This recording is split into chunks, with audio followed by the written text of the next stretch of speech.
राधे राधे। मैं पंडित देवेंद्र शुक्ला आपका आपके चैनल श्री एस्ट्रो ज्ञान मार्ग में आपका खूब स्वागत करता हूं। मीन राशि 6 तारीख से 12 तारीख साप्ताहिक राशिफल। अचानक से बहुत बड़ा लाभ, कोई बड़ी खुशखबरी, बड़ा राजयोग। संपूर्ण जानकारी सरल शब्दों में, सरल भाषा में, सरल उपाय के साथ आपसे निवेदन है, प्रार्थना है। आपने लाखों उपाय किया, एक उपाय मैं भी बताता हूं, करेंगे तो हो सकता है लाभ हो। लाभ हुआ तो आपके जीवन की दिशा और दशा बदल जाएगी। हमसे जुड़ जाइए, अपडेट रहेंगे। जुड़ने के लिए हमारे चैनल को सब्सक्राइब कर लीजिए। आपका एक पैसे का खर्च नहीं, छोटा छोटा उपाय बताता हूं, उपाय को करते चलें, हो सकता है लाभ हो जाए। मीन राशि, यह सप्ताह आपके लिए बेहद फायदेमंद, बेहद चमत्कारी साबित होने जा रहा है। ध्यान से सुनेंगे तो बात समझ में आएगी। चंद्रमा का गोचर होगा आपके लगन से, अर्थात मीन राशि से, उसके बाद में मेष राशि पे, उसके बाद वृषभ राशि पर, उसके बाद मिथुन राशि पर। चंद्रमा आपके ऐसे गोचर करने जा रहे हैं, यानी लग्न पे, उसके बाद धन पे, उसके बाद पराक्रम पे, उसके बाद सुख पे। यह आपके लिए बेहद ही लाभकारी और बेहद ही चमत्कारी समय होगा। इसका आपके जीवन पर बहुत बड़ा असर पड़ेगा। राहु बैठे हैं आपके पहले घर में, देवगुरु बृहस्पति बैठे हैं आपके तीसरे घर में, मंगल बैठे हैं आपके 5वें घर में, केतु बैठे हैं आपके 7वें घर में, और आपके 10वें घर में बैठे हैं बुध और सूर्य, और आपके 12वें घर में बैठे हैं शनि और शुक्र। आपके कर्म के घर में बुधादित्य राजयोग का निर्माण हुआ है। बुधादित्य राजयोग जब सूर्य और बुध एक साथ इकट्ठा होते हैं तो बुधादित्य राजयोग बनता है, और यह बनता ही रहता है, हर घर में बनता है। इसमें है तो बना, इसमें है तो बना, इसमें है तो बना, यानी जिस भी घर में सूर्य जाते हैं बुध भी पहुंचते हैं और बुधादित्य राजयोग बनता है। इसमें कोई नई बात नहीं है। नई बात यह है कि आपके इस घर में बना है। यह घर होता है कर्म का। कर्म के घर में बुधादित्य राजयोग का बनने का मतलब होता है नौकरी का जबरदस्त योग, जबरदस्त लाभ।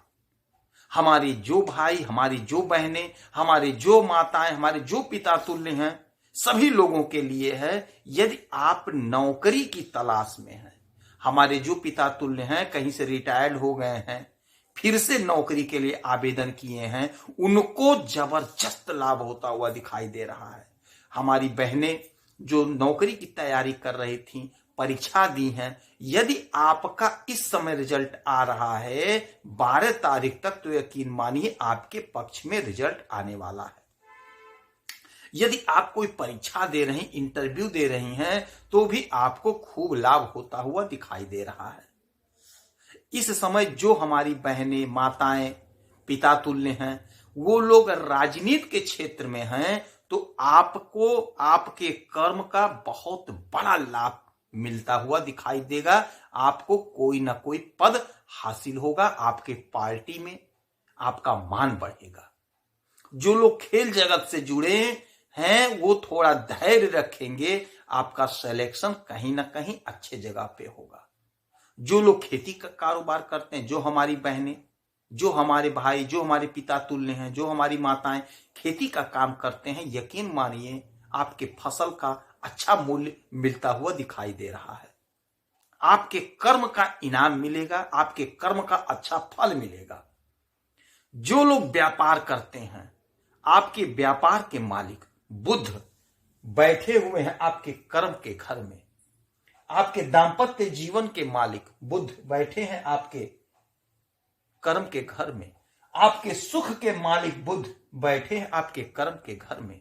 और यहां से 7वीं दृष्टि सूर्य और बुध की सीधे आपके सुख के घर में। यह सप्ताह ऐसा होगा कि आपके परिवार में आपकी खूब इज्जत होगी। यदि आप अपने बड़ों से अपना कोई बात मनवाना चाह रहे थे, आपके बड़े आपकी बात नहीं मान रहे थे, तो यह समय ऐसा होगा क्योंकि आपके वाणी में बड़ा मधुरता रहेगा, क्योंकि बुध बुद्धि के कारक होते हैं। आप बुद्धि से अपने बात को प्रेजेंट करेंगे तो आपकी बात को लोग समझेंगे और आपकी बात को मानेंगे। परिवार का सुख आपको मिलता हुआ दिखाई दे रहा है। माता का सुख, पिता का सुख, भाई का सुख, बहन का सुख, दाम्पत्य सुख, बच्चों का सुख बहुत अच्छा मिलता हुआ दिखाई दे रहा है। थोड़ा बच्चों का आप ध्यान रखेंगे। इस समय मौसम के हिसाब से हो सकता है सर्दी जुकाम बुखार हो जाए, बाकी कोई बड़ी इशू नहीं है। दाम्पत्य जीवन मधुर होगा। यदि कोई प्रॉब्लम था, कोई दिक्कत थी, तो वह दिक्कत दूर होगी। आपके ज्ञान से, आपके बुद्धि से आपका बिजनेस जबरदस्त लाभ देता हुआ दिखाई दे रहा है।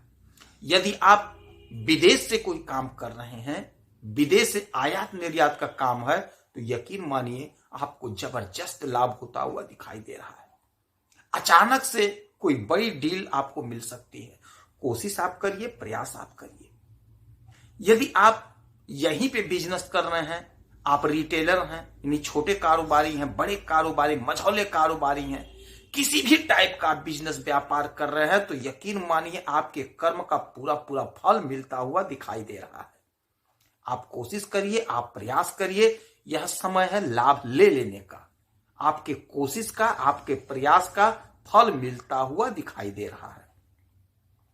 हमारे जो भाई, हमारी जो बहनें कुछ नहीं कर रहे हैं, ना नौकरी कर रहे हैं, ना बिजनेस कर रहे हैं, ना व्यापार कर रहे हैं, उन्हें रास्ता ही नहीं मिल रहा है, तो यकीन मानिए यह सप्ताह आपके लिए बहुत ही लाभकारी साबित होता हुआ दिखाई दे रहा है।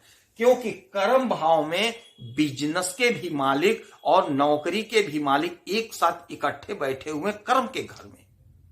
तो जब कर्म के घर में हमारे नौकरी भी, हमारे बिजनेस भी बैठे हुए हैं, तो आप निकट्ठू नहीं होंगे, निकम्मा नहीं बनेंगे, आपको लाभ प्राप्त होगा। आप कोशिश करिए, आप धैर्य रखिए, विश्वास करिए। यह सप्ताह आपके लिए बेहद फायदेमंद है। आप कोशिश करेंगे, प्रयास करेंगे, इंटरव्यू देंगे, तो हो सकता है आपकी कहीं प्राइवेट ही नौकरी लग जाए। आप बिजनेस सोचिए, समझिए, विचार विमर्श करिए और पैर आगे बढ़ाइए। आपका बिजनेस चलेगा, आपको बिजनेस में लाभ होगा। आप जो भी करना चाह रहे हैं, नौकरी करना चाह रहे हैं, तो आप इंटरव्यू दीजिए, परीक्षा दीजिए। योग संयोग आपके पक्ष में है, आपको लाभ होगा। यदि बिजनेस करना चाह रहे हैं, तो बिजनेस में भी योग संयोग आपके साथ है। क्योंकि आप स्वयं देख लीजिए, कोई भी तथ्य मैं छिपाता नहीं हूं, बड़े स्पष्ट और सरल शब्दों में बताता हूं। इसीलिए कहता हूं, निवेदन करता हूं कि चैनल को सब्सक्राइब रखेंगे तो आप अपडेट रहेंगे। कोई भी तथ्य मैं नहीं छिपाता हूं। बुध बिजनेस के कारक हैं, सूर्य नौकरी के कारक हैं, और बैठे कहां हैं? आपके कर्म के घर में बैठे हैं। कर्म, मेहनत, परिश्रम के घर में। तो आप मेहनत करेंगे, आप परिश्रम करेंगे, तो आपका बिजनेस चलेगा। यदि जो हमारे भाई, जो हमारी बहनें नौकरी कर रही हैं, वहां पे कोई दिक्कत, कोई परेशानी थी, तो वह परेशानी दूर होगी। नौकरी का यकीन मानिए 100% प्रबल योग बन रहा है। आप कोशिश करिए, प्रयास करिए, आपको सफलता मिलता हुआ दिखाई दे रहा है। कोशिश आपको करना है, प्रयास आपको करना पड़ेगा। इस समय में हनुमान चालीसा का पाठ करिए और उगते हुए सूरज को 1 लोटा जल दीजिए, और बुधवार को श्री गणेश जी के मंदिर में जाके प्रभु के चरणों में, गणेश जी के चरणों में दूर्वा अर्पित करिए। अपनी समस्या, अपनी परेशानी वहीं पे बोलिए, उनके कान में आपको बोलना है। ध्यान दीजिएगा, प्रभु के अर्थात श्री गणेश जी के कान में धीरे से, चुपके से आपकी जो समस्या है उनके कान में बोल करके चले आइए। आपका कोई समस्या है, परेशानी है, तो आप इसी वीडियो में अपना डिटेल करें। आपके कुंडली का विश्लेषण करूंगा, समीक्षा करूंगा, सटीक और सरल उपाय बताऊंगा। करेंगे तो हो सकता है लाभ हो। आप खुश रहें, हैप्पी रहें, यही हनुमान जी से हमारी प्रार्थना है। जय श्री राधे।